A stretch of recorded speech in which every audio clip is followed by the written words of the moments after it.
Use a 3mm Allen key to remove the screws at each end of the sealing bar and remove it from the sealer. Disengage the spade connectors from the ends of the sealing bar, using the retaining slots in the sealer casing to prevent loss of the wires within the casing. Remove the upper Teflon tape covering the sealing wire. Use a 2mm Allen key to release the sealing wire from the tensioning devices at each end of the bar. Remove the Teflon tape from under the sealing wire and the tensioning assemblies. Clean the bar with solvent-based cleaner to remove any contamination and allow the solvent time to evaporate. Refit the tensioning devices and apply a new length of lower Teflon tape, ensuring it overlaps the plastic of the tensioning devices at both ends of the bar. Take a new sealing wire, tightening the 2mm screw to hold it firmly in place.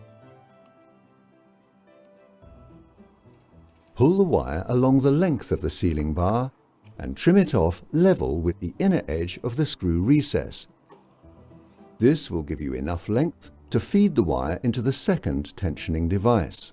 Use a clamp or similar to hold the first tensioning device in a compressed position. Depress the second tensioning device and feed the wire into it, securing with the 2mm Allen key. Cut the upper Teflon tape to the same length as the distance between the inner edges of the recesses for the sealing bar holding screws.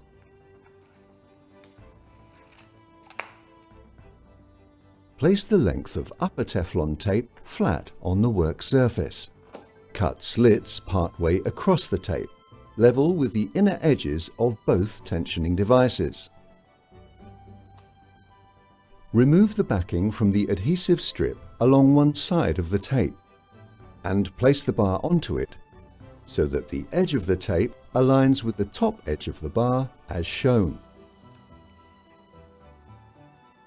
Remove the backing from the second adhesive strip.